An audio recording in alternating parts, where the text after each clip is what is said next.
What's going on, everybody? How you doing today? I am Scavenger, and we're gonna play the J Files, Episode 1, The Penny Conspiracy.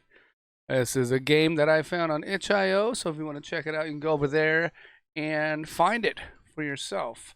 Um, and yeah, you know what? We're gonna jump right into this game and see what it's all about. Let's go. All right. Good evening, everyone. I'd like to start by thanking you for all coming. And for those who don't know me, and also for anyone who wandered into this room by accident, my name is Jackduff, and I'm a UFO investigator. We're doing some UFO thing in a movie theater. Well, that's just okay. Whatever. Not why I came to the movies, but I guess we're here now, and I guess I gotta see what's going on. So here's Jack Goff, UFO investigator extraordinaire here. I mean, yeah, look at him. Really, look, I mean, I've got an official badge. Okay? What's a FUFON? Okay, I guess that's the name of the company. Oh, Federal UFO Network. Okay, got it. I'll just read and I'll figure things out. All right, anyway, now UFOs these days are serious business. You can get famous being a UFO investigator. Famous and rich, especially if you got crazy hair. Which I don't. Actually, I don't really have any hair, but I still do, alright?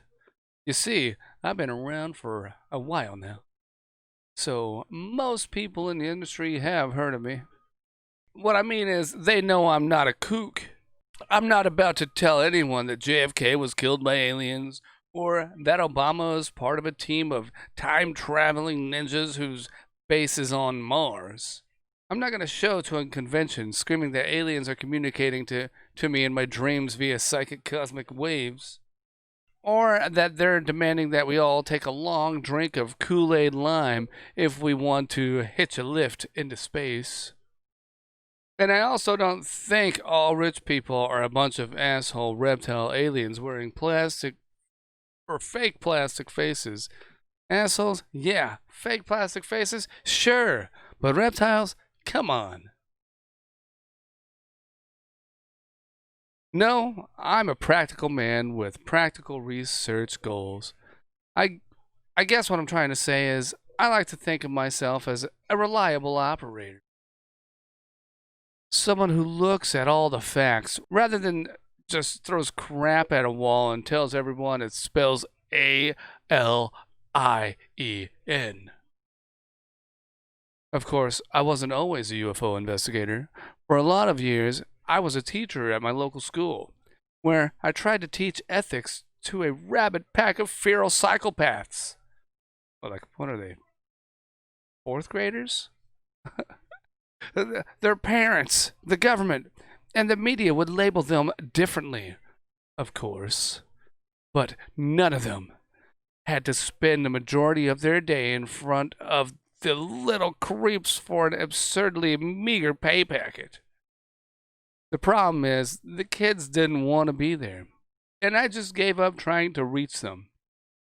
I'm not Robin Williams, and Mr. Nodder will never be anything other than a naive sitcom. I was more like Kermit the Frog, a stressed out guy trying to do his best while surrounded by Muppets and only 3 seconds away from going postal. I never thought of Kermit that way before. He was kind of a guy just trying to get through the day and probably had depression issues. That's funny. Over time, my enthusiasm for teaching had been drained by the endless line of brain-dead squirts who thought they were street-tough gangsters because they listened to some rap music.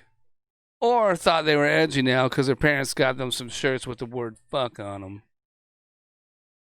Their greatest achievements to date were getting drunk on 2 sniffs of their dad's whiskey and sneaking a feeble little joint the size of their wieners into the bathroom. Okay, that's what all this is. It's smoke. Okay. All right. Thinking they'd gotten away with it, but not knowing most of us teachers just didn't give a crap. We'd signed up to be teachers, not cops. I like that the kids are all Muppets. As soon as he said Muppets, they all changed to Muppets. I like that. And then, just when I'd given up on ever having a real student, she entered my classroom. penny. I could see she was pretty. Real pretty. And I tried not to think too much about it because teachers shouldn't think about their students like that. It's sleazy and degrading. But she was different from the Muppets for many reasons. I mean, she actually had her books for starters.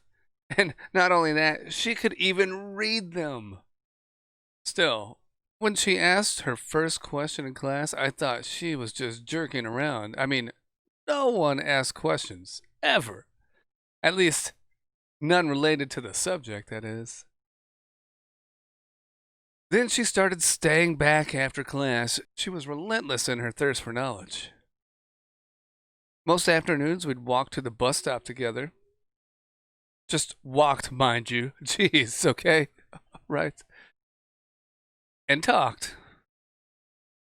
I mean, I'm twice her age, so any perverted thoughts about teachers doing things with their students were purely accidental, you know what I'm saying? Nothing more than impulsive fantasies. She's doing that on purpose. Look at that face. She is totally doing that on purpose. Which I never act upon. In fact, I only entertain them as a test of self-control. And I have excellent self-control because I'm a decent human being who doesn't mistake innocent conversation with flirting, okay? From the very start, I always kept in mind that she was my student. So nothing was ever going to happen, even if I was stupid enough to want it. Which I didn't, honestly.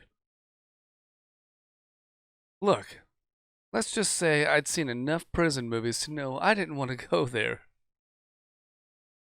And besides, the world is full of perverts and creeps, so it's good that a responsible and well-adjusted adult was there to see that she got home safely.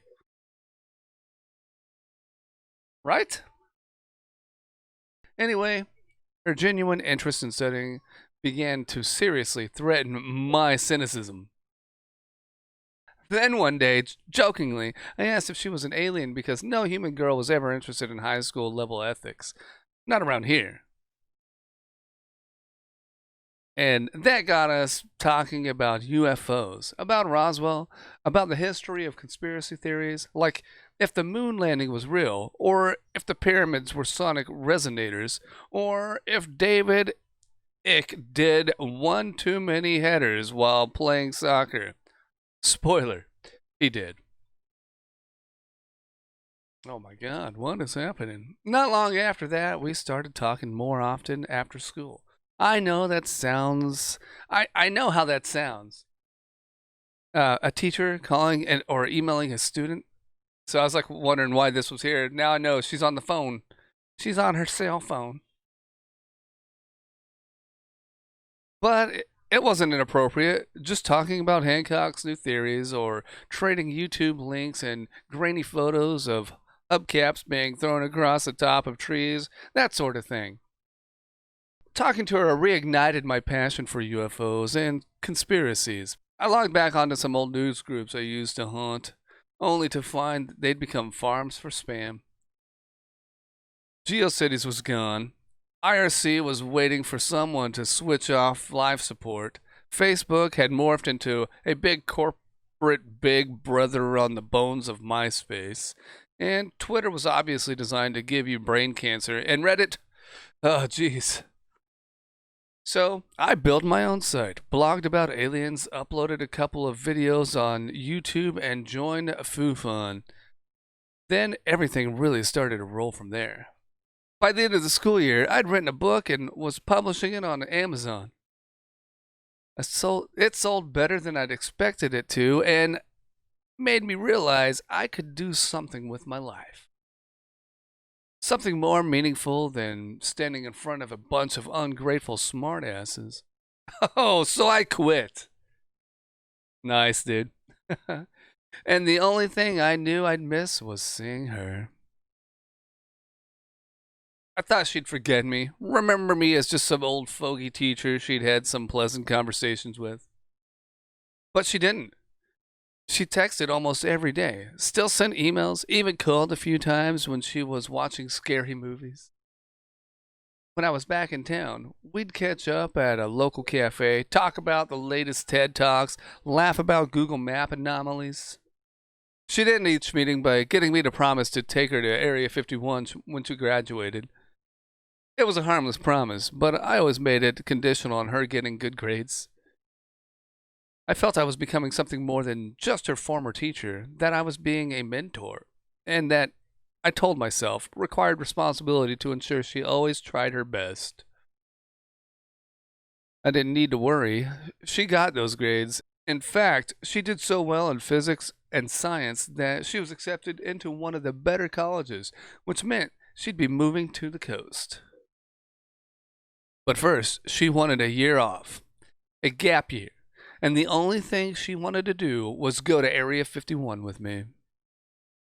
I didn't know what to say. I mean, even if she wasn't my student anymore, it still made me feel a little uncomfortable.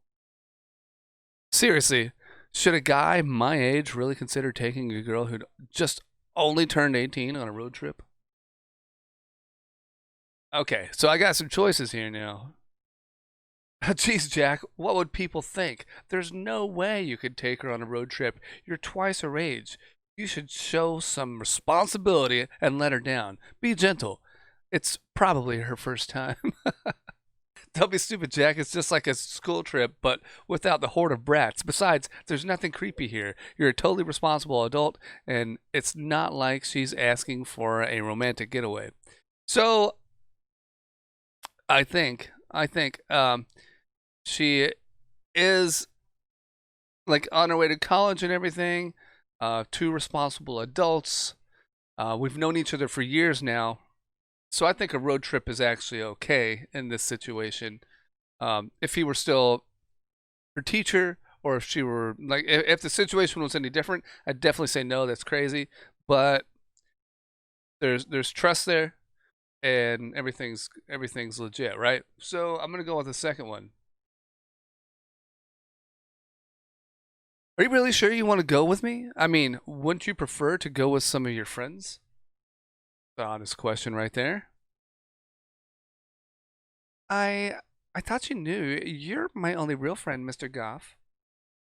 Oh, okay. Well, that's weird. Yeah, I don't know. Maybe she just didn't get to know anybody else. I don't know. I don't know. So I had no choice. I'd made a promise. Before I knew what hit me, we tossed our things into my buggy and we hit the road. That's the other thing. This guy was promising her, like, every time they hung out, that he would take her on this road trip if she did good grades or got good grades, whatever. And she did. So if I were to say no, it's a huge, huge letdown. So, and also, you know, he's no liar. He's no liar. He keeps his word. All right, I'm gonna go ahead and wrap it up here because the next episode, and I am gonna do another episode. I like the game so far. We are gonna do another episode for sure. So if you like this video and you want to see the next episode, go ahead and smack that like button. Next episode will be the road trip, the start of the road trip here. We're on the road right now, but now we're gonna go to Area 51. We're gonna see what's going on, and hopefully have a good time. Again, if you like the video, make sure you smack that like button. Subscribe to my channel if you haven't already. I'll see you later. Bye bye.